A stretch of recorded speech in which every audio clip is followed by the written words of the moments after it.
Dear friends, as part of your course, Sociological Theory and Indian Social Reality, we are going to talk on the subject of power and inequality. Power and inequality is something which we find in all societies. This is also something which has been there for a very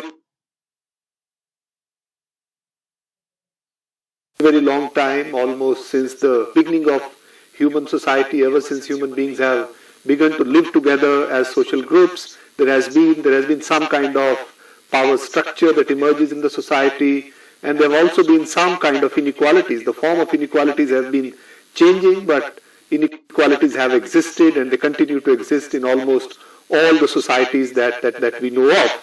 And one of the scholars who has been working on the subject of power and social inequality in India has been Professor Andre Bete. He started his career, in a sense, with a study of a village in Tamil Nadu, where he looked at changing patterns of social inequality in rural India and tried to understand the processes of caste, class and power.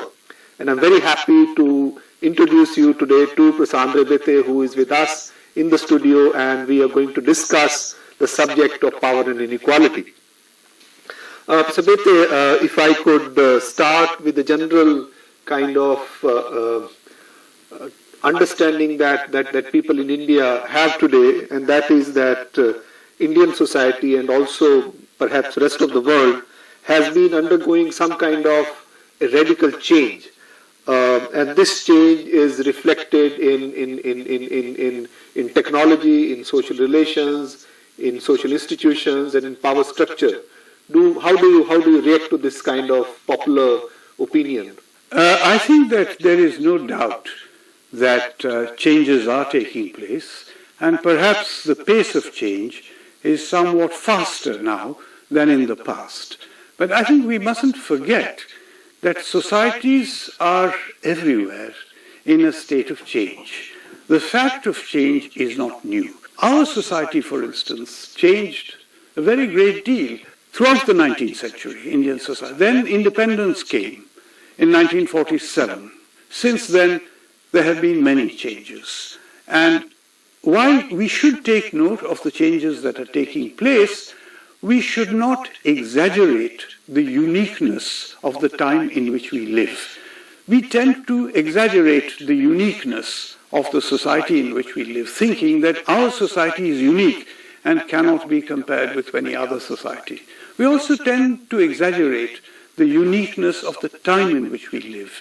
We must not do that. We must take account of the fact that changes are perhaps more extensive, more rapid today than in the recent past or in the distant past, but change is a feature of all human societies. Most of the theoretical categories and concepts with which sociologists work in India, or the kind of concepts and theories that we teach in the classroom, were developed in the Western Europe and at a time which in a sense is very far removed from our reality today, in context of industrial revolution, urbanization, democratization that happened in the West European societies in the 19th century. People like Karl Marx, Max Weber, Emile Durkheim were responding to those changes, and they developed their theories to study society, to understand patterns of social inequality and power relations. Do you think those categories are in a sense relevant to understand the dynamics of Indian society today and the kind of processes that India is experiencing, process of change? Well, some of those categories are relevant and others have ceased to be relevant. And I think that we mustn't forget that while societies keep changing, the sociological studies of society also advance. We mustn't think that Western sociologists are stuck with what Max Weber or Emile Durkheim wrote 100 years ago.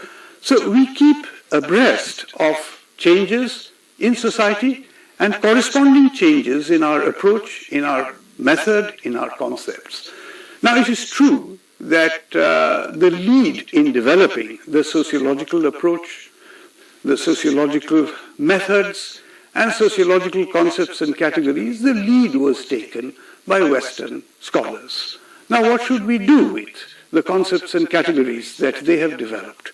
Should we put them aside altogether and decide to reinvent these concepts and categories for our own use?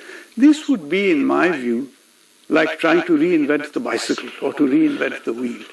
When we find that those concepts and categories are not very well adapted to our conditions, we should try to change them. But this is what is happening everywhere. It is not as if sociologists in America or in Britain or in France remain stuck with the categories which were developed 100 years ago.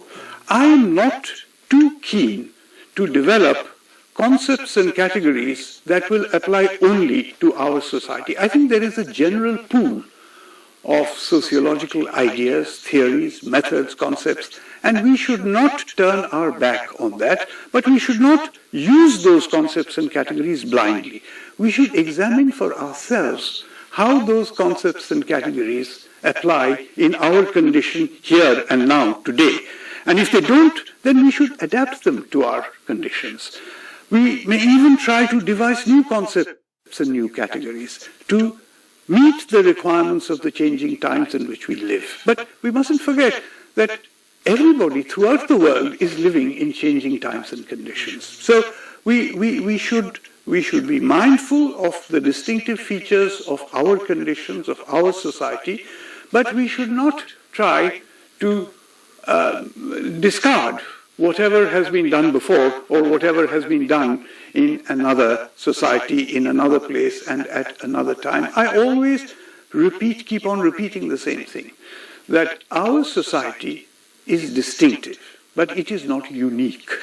Many of the concepts and categories that were devised 100 years or 150 years ago, it is true that they were devised in Western societies.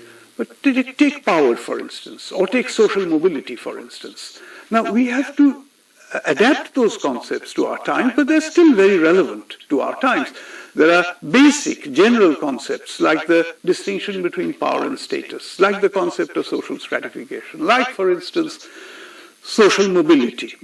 These apply everywhere, but they have to be adapted for a better understanding of the specific conditions under which we want to apply them.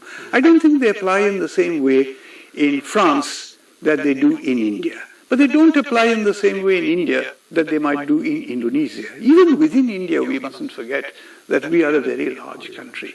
We have an agrarian system, we have an industrial system, we have tribal communities, we have metropolitan communities.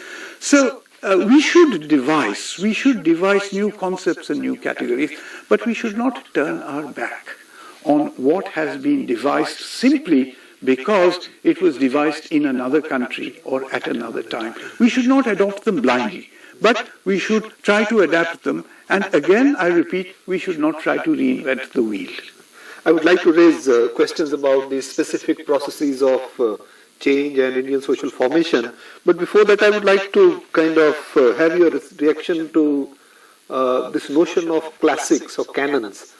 In sociology, do you think that there is still significance of reading people like Karl Marx, Max Weber, or Emile Durkheim as founders of the discipline? Yes, I think, personally speaking, I think they are important, although there can be two different views on this, and we must understand what these views are. I have a friend who is an economist, who is a very distinguished mathematical economist. He is professor of economics in Cambridge University. He's an Indian, but he would tell me from time to time that he does not read Marx, and ask me, should I read Marx? Why should I read Marx? Because a great deal of what Marx says is false, so I shouldn't waste my time reading it. And much of what he says is true, but what he says is true has already been incorporated into the textbooks, so I should read the textbooks and find out. Now, I think that this is a perfectly valid argument for a physicist. I don't think many physicists read the Principia of Newton in the original Latin. They don't need to read it.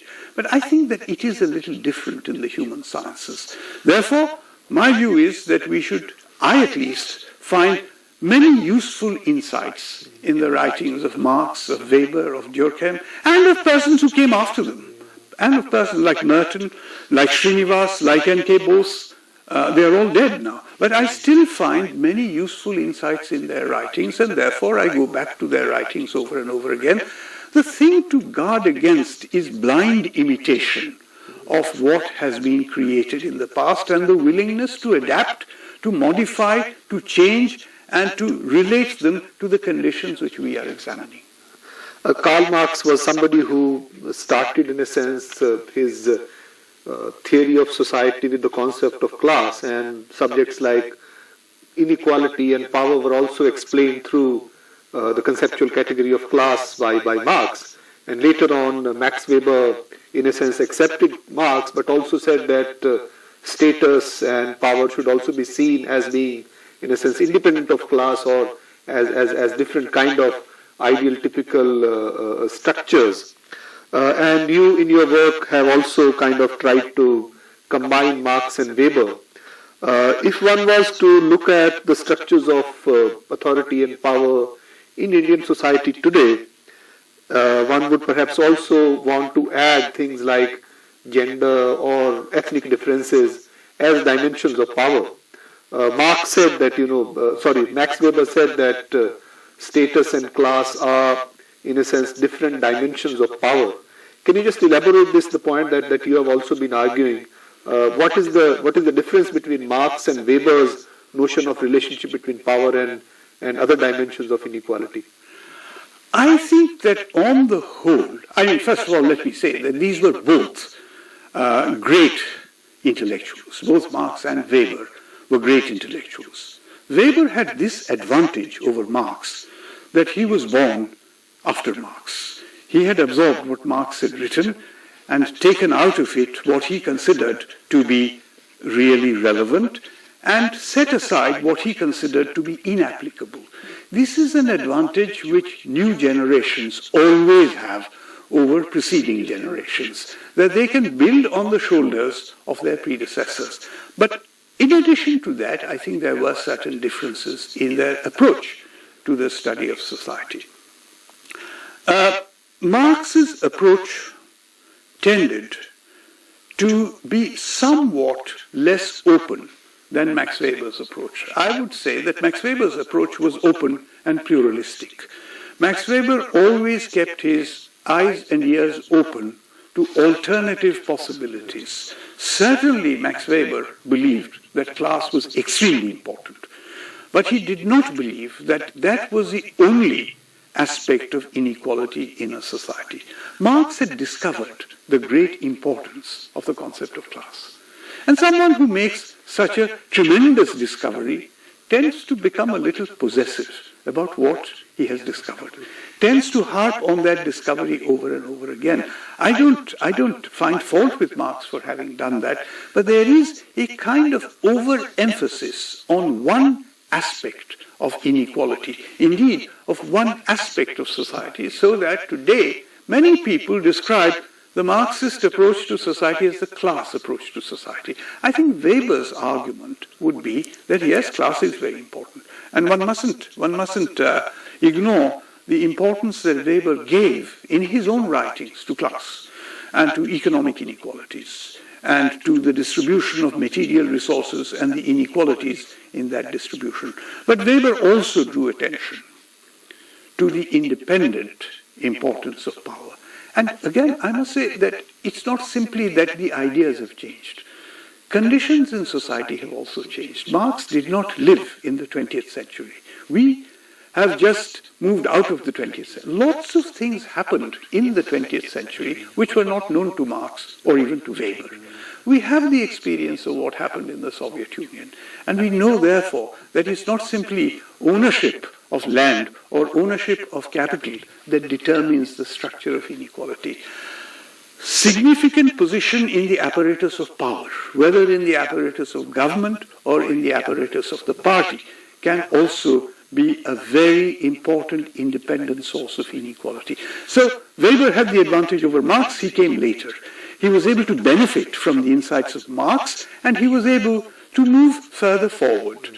And those who have come after Weber, they may not be as great intellectually as Weber, but they have the benefit of learning from the insights provided by Weber and moving further forward. So this is the way in which an intellectual discipline progresses or ought to progress. This is my view of it. Continuing with Weber and Marx and coming to the Indian society, Marx himself, when he was in a sense confronted with the realities of India, he in a sense felt like his framework of class and mode of production did not work so neatly and clearly in the Indian case, and he wrote about it.